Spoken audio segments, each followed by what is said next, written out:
Hello friends, good morning to all of you. स्वागत है आपका हमारे चैनल BTUP स्टडी पॉइंट में। फ्रेंड, बात करेंगे पॉलिटेक्निक के एंट्रेंस एग्जाम से रिलेटेड जो आपकी क्लासेस चल रही थी। जैसा कि आपको पता होगा कि आपका यहाँ पे चैप्टर नंबर 18 मानव शरीर क्रिया विज्ञान चल रहा था।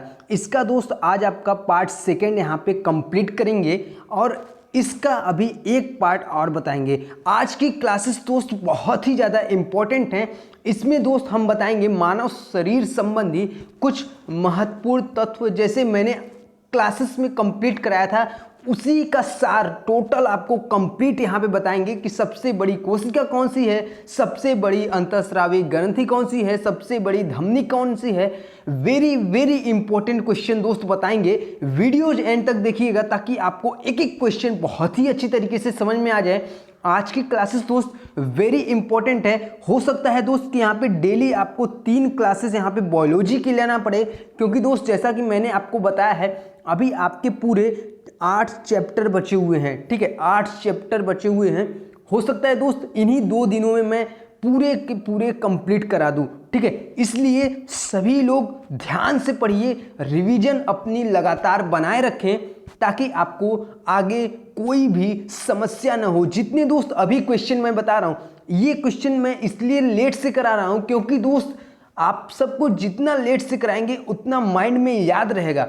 ठीक है, वेरी इंपॉर्टेंट लेसन है और इन सभी लेसनों से क्वेश्चन जरूर एंट्रेंस एग्जामिनेशन में आते हैं। तो चलते हैं दोस्त, क्लासेस को स्टार्ट करते हैं। मानव शरीर क्रिया विज्ञान पार्ट सेकेंड। जितने भी नए स्टूडेंट हैं, चैनल को अभी तक आपने सब्सक्राइब नहीं किया है तो सब्सक्राइब कर ले। इस चैनल पे दोस्त सबसे पहले आपको, अगर आप एग्जाम देते हैं उसके दोस्त उसी दिन आपको आंसर की इस चैनल पर मिल जाएगा। ठीक है, शाम को आपको अपलोड कर दिया जाएगा आंसर की। आप सब मैच करा लीजिएगा, सबसे पहले मिलेगा कि कौन से मैंने कितना नंबर का सही किया है, ये आप अच्छी तरीके से मैच करा सकते हैं। क्लासेस दोस्त स्टार्ट करते हैं यहाँ पे मानव शरीर क्रिया विज्ञान पार्ट सेकेंड। यहाँ पे दोस्त चलते हैं इंपॉर्टेंट क्वेश्चन की ओर। तो दोस्त आज का जो आपका फर्स्ट क्वेश्चन है, आरबीसी की संख्या ज्ञात की जाती है। तो किससे ज्ञात की जाती है? हीमोसाइटोमीटर के द्वारा आरबीसी की संख्या ज्ञात की जाती है। आरबीसी दोस्त आपने बहुत बार पढ़ा आरबीसी। तो आरबीसी का फुल फॉर्म क्या होता है? Red blood cell. क्या होता है दोस्त? रेड ब्लड सेल होता है आरबीसी का फुल फॉर्म। ठीक है, इस आरबीसी की जो संख्या ज्ञात की जाती है किसके द्वारा ज्ञात की जाती है? वो आपका हीमोसाइटोमीटर के द्वारा ज्ञात की जाती है। अगला क्वेश्चन देखते हैं दोस्त। यहाँ पे नेक्स्ट क्वेश्चन है, उच्च उड़तांश पर मानव शरीर में आरबीसी की संख्या में क्या अंतर पड़ेगा? तो उच्च उड़तांश में आरबीसी की संख्या क्या होगी? बढ़ जाएगी। नेक्स्ट अगला क्वेश्चन है यहाँ पे, सफेद रक्त कण जो कि WBC, इसका जो फुल फॉर्म होता है WBC का व्हाइट ब्लड सेल। ठीक है, इसका जो मुख्य कार्य क्या है? रोग प्रतिरोधक क्षमता धारण करना WBC का मुख्य कार्य है। नेक्स्ट दोस्त अगला क्वेश्चन देखते हैं यहाँ पे, मनुष्य के रक्त में श्वेत रक्त रुधिराओं की कौन सी किस्म अधिक होती है? तो वो आपका न्यूट्रोफिल्स। नेक्स्ट अगला क्वेश्चन है, रक्त समूह ब्लड ग्रुप्स के खोजकर्ता कौन है? तो वो आपके लैंडस्टीनर साहब हैं, रक्त ग्रुप के खोजकर्ता। जो आपने अभी ग्रुप देखे होंगे, ए ग्रुप, AB O, सब इसके जो खोजकर्ता हैं कौन है? लैंडस्टीनर साहब। नेक्स्ट दोस्त अगले क्वेश्चन पे चलते हैं। यहाँ पे जैसा कि दोस्त मैंने आपको बताया था कि आज आपका टोटल यहाँ पे इस लेसन का सार आपको देखने को मिलेगा। एक एक पॉइंट दोस्त अच्छी तरीके से समझिएगा। हो सके तो जितने मैं अभी बता रहा हूँ इसको आप नोट डाउन करते हुए ही चलिएगा, क्योंकि दोस्त वेरी इंपॉर्टेंट क्वेश्चन है। पहला है, सबसे बड़ी अंतःस्रावी ग्रंथि का क्या नाम है? उसकी नाम है थायराइड्स ग्रंथि। क्या नाम है? थायराइड्स ग्रंथि, जो कि सबसे बड़ी अंतःस्रावी ग्रंथि है। अगला बात करते हैं सबसे बड़ी कोशिका की। तो सबसे बड़ी कोशिका का नाम है न्यूरॉन। ठीक है, सबसे बड़ी धमनी की बात करते हैं तो सबसे बड़ी धमनी का नाम है एब्डामिनल एओर्टा। ठीक है, नेक्स्ट अगला है सबसे बड़ी सीरा। तो सबसे बड़ी सीरा क्या है? Inferior vena cava. ठीक है, सबसे बड़ी सीरा का नाम है। नेक्स्ट अगला है यहाँ पे सबसे लंबी तंत्रिका तंत्र, तो ये आपका सियाटिक है, सबसे लंबी तंत्रिका तंत्र। सबसे बड़ी पेशी की बात करते हैं तो इसका नाम है ग्लूटियस मैक्सिमस, ठीक है, जो कि सबसे बड़ी पेशी का नाम है। अगला सबसे छोटी पेशी, तो सबसे छोटी पेशी स्टेपिडिस, क्या है, स्टेपिडियस, जो कि सबसे छोटी पेशी है, ठीक है। नेक्स्ट अगला है सबसे बड़ा श्वेत रक्त कण, उसका नाम क्या है, मोनोसाइट, जो कि सबसे बड़ा श्वेत रक्त कण है। अगला दोस्त नेक्स्ट देखते हैं यहाँ पे सबसे अधिक पुनरुद्भवन क्षमता, क्या है, रक्त कोशिका, लीवर कोशिका है, ठीक है, सबसे अधिक पुनरुद्भवन क्षमता। नेक्स्ट अगला क्वेश्चन है सबसे कम पुनरुद्भवन क्षमता, तो ये आपकी मस्तिष्क कोशिका में होती है।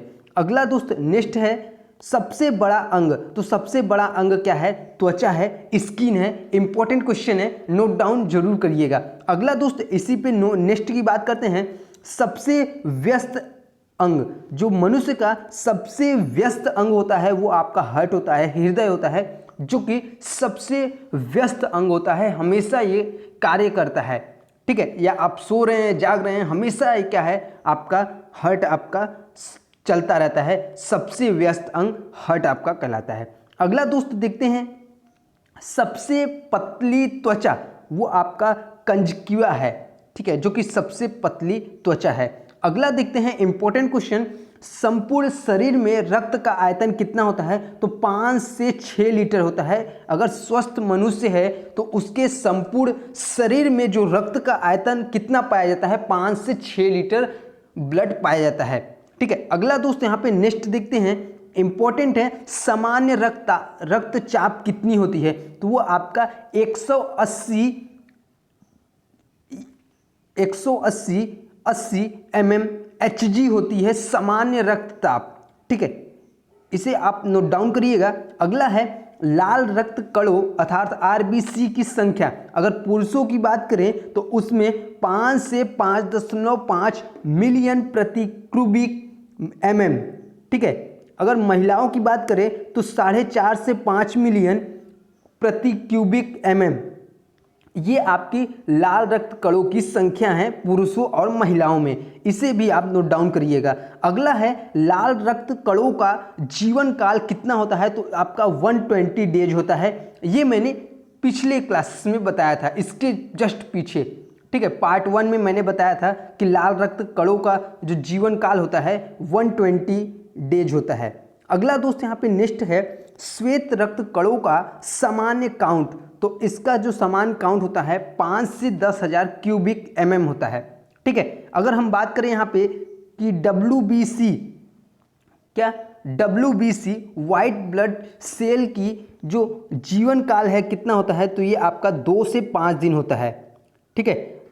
लाल रंग की कितनी, लाल रक्त कणों की कितनी होती है, वो आपका 120 डेज होता है, जबकि अगर श्वेत रक्त कणों की बात करें तो ये आपका 2 से 5 दिन होता है, ठीक है। इसे आप नोट डाउन जरूर करिएगा। अगला दोस्त यहाँ पे देखते हैं हीमोग्लोबिन, तो हीमोग्लोबिन दोस्त यहाँ पे अगर पुरुषों की बात करें तो 14 से 16 ग्राम प्रति 100 cc रक्त होता है। अगर महिलाओं की बात करें तो 12 से 14 ग्राम प्रति 100 cc रक्त होता है, ठीक है। ये आपका हीमोग्लोबिन का प्रतिशत है। आगे दोस्त नेक्स्ट देखते हैं यहाँ पे सामान्य शरीर का तापक्रम, तो सामान्य शरीर का जो ताप होता है 98.4 डिग्री फ़ारेनहाइट, ठीक है, ये आपका सामान्य शरीर का टेम्परेचर होता है 98.5 डिग्री फ़ारेनहाइट, ठीक है, इसे आप नोट डाउन करिएगा।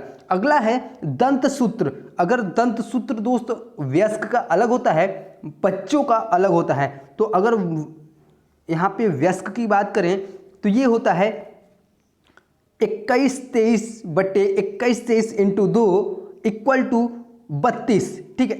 ये वयस्क मनुष्य का दंत सूत्र है। बच्चों की बात करें तो बच्चों का होता है 212/212 इंटू 2 इक्वल टू 20, ये बच्चों का दंत सूत्र होता है, ठीक है। अगला दोस्त नेक्स्ट देखते हैं, और एंट्रेंस एग्जामिनेशन में दोस्त ये पूछा गया है, इसलिए आप इसे नोट डाउन करिएगा, शरीर का तापक्रम और दंत सूत्र, ठीक है। नेक्स्ट अगला क्वेश्चन है मस्तिष्क का भार, तो मस्तिष्क का जो भार होता है वो होता है 1400 ग्राम, क्या होता है 1400 ग्राम होता है मस्तिष्क का भार।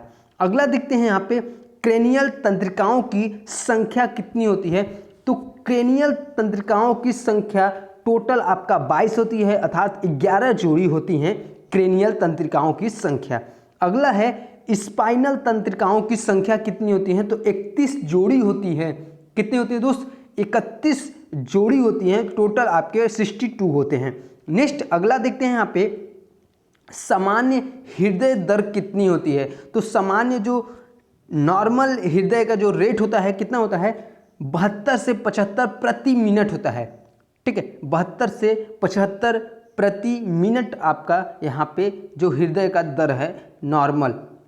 ठीक है, अगला यहाँ पे सामान्य नाड़ी दर की बात करें तो सामान्य जो नाड़ी की दर है वो 72 प्रति मिनट होती है। ठीक है, 1 मिनट में 72 बार। अगला यहाँ पे देखते हैं गैस्ट्रिक जूस का पीएच कितना होता है। तो 1.4 होता है गैस्ट्रिक जूस का पीएच। ठीक है, इंपॉर्टेंट है, इस क्वेश्चन को नोट डाउन जरूर करें। अगला है यहाँ पे मूत्र का पीएच, इंपॉर्टेंट है, इसका कितना होता है? 6.0 होता है। रक्त की बात करें तो रक्त का जो पीएच होता है 7.35 होता है। ये आपका रक्त का पीएच होता है। नेक्स्ट अगला है यहाँ पे पैंक्रियाटिक जूस का पीएच कितना होता है। तो 8.5 होता है। और दोस्त अगला यहाँ पे बात करते हैं शरीर में कुल अस्थियों की संख्या। तो टोटल कितने होते हैं? 206 होते हैं। ठीक है, 206 होते हैं, ये शरीर में कुल अस्थियों की संख्या होती हैं। अगला है यहाँ पे शरीर में कुल पेशियों की संख्या। तो टोटल आपके 639 पेशियां होती हैं। कितना दोस्त? 639 पेशियां होती हैं। अस्थियों की संख्या कितनी होती है? 206 होती हैं, अर्थात हड्डियों की जो संख्या होती है कितनी होती है? 206। नेक्स्ट अगला बात करते हैं यहाँ पे शरीर के कुल भार में जल का हिस्सा कितना होता है। तो 65% जल पाया जाता है हमारे शरीर का। जितना भी शरीर का कुल भाग है उसमें से जल का हिस्सा कितना है? 65% है। तो आशा करते हैं दोस्त इतने जितने मैंने क्वेश्चन कराया सभी क्वेश्चन आप लोगों को बहुत ही अच्छी तरीके से समझ में आ गया है। वेरी इंपॉर्टेंट क्वेश्चन है, इसलिए इस जितने मैंने अभी क्वेश्चन बताएं इसे नोट डाउन करिएगा। चलते हैं आगे और इसको आप फिर से जिस भी स्टूडेंट को ना समझ में आए वीडियो एंड होने के बाद आप फिर से एक बार रिपीट करिएगा ताकि आपको सभी चीज़ें अच्छी तरीके से समझ में आ जाए। अगला क्वेश्चन देखते हैं दोस्त। यहाँ पे नेक्स्ट क्वेश्चन है जब कोई बाहरी पदार्थ मानव रुधिर प्रणाली में प्रविष्ट होता है तो प्रक्रिया कौन प्रारंभ करता है। तो प्रतिक्रिया आपका WBC प्रारंभ करता है, व्हाइट ब्लड सेल प्रारंभ करता है। अगला क्वेश्चन देखते हैं यहाँ पे RH फैक्टर का पता किसने लगाया। तो आपका लैंडस्टीनर साहब और वियनर साहब ने RH फैक्टर का पता लगाया था। ठीक है, नेक्स्ट अगला क्वेश्चन देखते हैं यहाँ पे किस रुधिर वर्ग में एंटीबॉडी नहीं पाई जाती। तो वो आपका AB है जिसमें एंटीबॉडी नहीं पाई जाती। अगला है यहाँ पे किस रुधिर वर्ग में दोनों एंटीबॉडी पाई जाती है। तो वो आपका O है। ठीक है, अगला है यहाँ पे किस रुधिर वर्ग में कोई एंटीजन नहीं पाया जाता। तो वो आपका क्या है? O है, जिसमें कोई भी एंटीजन नहीं पाया जाता और जो O है उसमें आपका दोनों ही एंटीबॉडी पाए जाते हैं। अगला दोस्त नेक्स्ट क्वेश्चन है किस प्राणी के जीव द्रव्य में हीमोग्लोबिन का विलय हो जाता है। तो उसका क्या नाम है? केचुआ, जिसमें क्या होता है? जीव द्रव्य में हीमोग्लोबिन का विलय हो जाता है। ठीक है, अगला क्वेश्चन देखते हैं दोस्त। यहाँ पे नेक्स्ट क्वेश्चन है किसी सामान्य व्यक्ति के रक्त का पीएच स्तर क्या होता है। तो अभी मैंने आपको क्या बताया, सामान्यतः अगर बात करें तो 7.35 होता है, लेकिन इसके भी कुछ वो होते हैं 7.35 से 7.45 के बीच में होता है सामान्य व्यक्ति का रक्त का पीएच। अगर आपको एंट्रेंस एग्जामिनेशन में ऑप्शन अगर मिलता है दोस्त कि 7.35 या इसके बीच में आपको कोई भी ऑप्शन मिलते हैं तो आप वहां पे बिल्कुल यही टिक करेंगे। अगर वहां पे 7.35 आपको दिख रहा है तो सबसे पहले आप क्या करेंगे? 7.35 पे टिक करेंगे। ठीक है, ध्यान रखिएगा क्वेश्चन आपका गलत ना हो। एंट्रेंस एग्जामिनेशन में आपको यही ध्यान रखना है, जो आपको लगे कि हाँ सटीक बहुत से स्टूडेंट बोल रहे थे कि सर अगर कुछ भी नहीं पढ़े हैं तो क्या यहाँ पे बहुत से स्टूडेंट तुक्का मारने की कोशिश करते हैं। तो सबसे पहले क्या करें, आपको क्वेश्चन को ध्यान से पढ़ना है, ठीक है। अगर आपको लग रहा है कि चारों ऑप्शन में मेरा बी ऑप्शन सही है, ठीक है, बी ऑप्शन मुझे सही लग रहा है, बिल्कुल अगर श्योर हैं आप उस पर कि हाँ बी ही सही होगा, तभी आप बी पे क्लिक टिक करिएगा, गोला बनाइएगा, अन्यथा नहीं बनाइएगा, ठीक है। उससे क्या होगा दोस्त, आपका अगर वो गलत होता है तो आपका माइनस में जाएगा, बल्कि 1 नंबर आपके और भी एक्स्ट्रा कट जाएंगे। आपका ये 4 नंबर तो जाएगा ही, एक और आपके जाएंगे तो टोटल आपके 5 नंबर घट जाएंगे, किसमें से, 400 में से, ठीक है। और बायोलॉजी के स्टूडेंट यहाँ पे ध्यान देंगे, E1 ग्रुप के, उनका जो पूरा टोटल मार्क्स होंगे वो आपके 400 के होंगे। जैसा कि मैंने आपको बताया था 50 क्वेश्चन आपके कहाँ से, बायो से पूछे जाएंगे, और आपका जो फिजिक्स है वो 25 पूछे जाएंगे, और 25 आपके केमिस्ट्री पूछे जाएंगे। तो इसलिए आप सब बायोलॉजी पर विशेष ध्यान दीजिए। मैं भी दोस्त आपके लिए विशेष ध्यान दे रहा हूँ बायोलॉजी पे, ताकि दोस्त आप एंट्रेंस एग्जामिनेशन में अच्छे मार्क्स ला सके। आप सब मेहनत करिए ताकि आप सब एंट्रेंस एग्जामिनेशन में अच्छे मार्क्स ला सके। नेक्स्ट दोस्त अगले क्वेश्चन की बात करते हैं। यहाँ पे प्रतिजन ऐसा पदार्थ है जो प्रतिरक्षा तंत्र को परिवर्तित करता है, उसका क्या नाम है, प्रतिजन। नेक्स्ट अगला क्वेश्चन देखते हैं। यहाँ पे रक्त ग्लूकोज स्तर सामान्यतः व्यक्त किया जाता है, तो किसमें व्यक्त किया जाता है, मिलीग्राम प्रति डेसीलीटर में व्यक्त किया जाता है, ठीक है। नेक्स्ट अगला क्वेश्चन है, हृदय को रक्त का संभरण करने वाली धमनियां कहलाती है, तो वो क्या कहलाती है, हृदय धमनियां कहलाती है। नेक्स्ट दोस्त अगला क्वेश्चन है, रक्त में WBC की तुलना में बिंबाणु की संख्या होती है, तो वो क्या होती है, अधिक होती है, ठीक है। बिंबाणु का मतलब क्या है, प्लेटेट्स, ठीक है। नेक्स्ट अगला क्वेश्चन है, मानव में शुक्राणु डिंब को कहाँ निषेचित करता है, तो वो आपका डिंब वाहिनी नली में निषेचित करता है। नेक्स्ट दोस्त अगले यहाँ पे क्वेश्चन की चलते हैं। तो वेरी इंपॉर्टेंट क्वेश्चन, कौन सा रक्त समूह सर्वग्राही होता है, तो ये आपका AB है जो कि सर्वग्राही होता है। अगला क्वेश्चन है, AB रक्त वर्ग वाले व्यक्ति को सार्वत्रिक आदाता कहा जाता है, क्यों, क्योंकि उसके रक्त में प्रतिपिंड का अभाव होता है, इसलिए उसे क्या कहते हैं, सार्वत्रिक आदाता कहते हैं। नेक्स्ट अगला क्वेश्चन है, कौन सा रक्त वर्ग सार्वत्रिक दाता होता है, ठीक है, तो वो आपका O होता है। O क्या होता है, रक्त वर्ग O सार्वजनिक सर्वदाता होता है, क्यों, क्योंकि इसमें कोई प्रतिजन नहीं होता है, अतः इस वर्ग का रक्त सभी वर्ग के व्यक्तियों को चढ़ाया जा सकता है, दिया जा सकता है, ठीक है। जो AB हैं, AB वाले अपना रक्त किसी को भी नहीं दे सकते, क्यों नहीं दे सकते, क्योंकि वहाँ पे प्रतिपिंड का अभाव होता है, ठीक है, अर्थात उसमें प्रतिजन का अभाव होता है, प्रतिजन पाया जाता है, इसलिए वहाँ पे होता है। जबकि अगर O की बात करें तो O क्या है, ये आपका सार्वजनिक दाता होता है, यह किसी भी वर्ग के व्यक्तियों को चढ़ाया जा सकता है और इसमें कोई भी प्रतिजन नहीं होता है। नेक्स्ट दोस्त अगला देखते हैं। यहाँ पे यदि किसी पुरुष का रक्त वर्ग AB हो और महिला का रक्त वर्ग B हो, तो अगर संतान होते हैं तो संतान का कौन सा रक्त वर्ग उपस्थित नहीं हो सकता, तो वो आपका O आपका कभी भी उपस्थित नहीं होगा। अगर पुरुष का रक्त वर्ग AB है और महिला का रक्त वर्ग B है, तो वो O आपका कभी भी उसमें, उसके संतान में O आपका कभी उपस्थित नहीं होगा, O वर्ग उसका ब्लड कभी नहीं होगा। नेक्स्ट अगला है, यदि एक पिता का रक्त वर्ग A है और माता का रक्त वर्ग कितना O है, तो बताइए कि उसके पुत्र का कौन सा रक्त वर्ग हो सकता है, तो उसके पुत्र का रक्त वर्ग O भी हो सकता है और भी चीज़ें हो सकती हैं, ठीक है, AB B O भी A B भी हो सकता है, ठीक है। लेकिन यहाँ पे कहने का मतलब क्या है, O भी हो सकता है, क्या है, O आपका हो सकता है। नेक्स्ट अगला है, कोई B प्रकार के रुधिर वाला व्यक्ति किसी आकस्मिक संकट में किस प्रकार के रुधिर वाले व्यक्ति को रुधिर दान कर सकता है, तो वो AB को कर सकता है या तो B का कर सकता है। अगर वो B वर्ग का उसका रक्त है तो वो किसे किसे दे सकता है, AB को दे सकता है या तो B को दे सकता है, ठीक है। कब? आकस्मिक संकट में। नेक्स्ट अगला क्वेश्चन है, एंटीबॉडी का मुख्य कार्य किसके विरुद्ध होता है? तो आपका संक्रमण के विरुद्ध होता है एंटीबॉडी। ठीक है।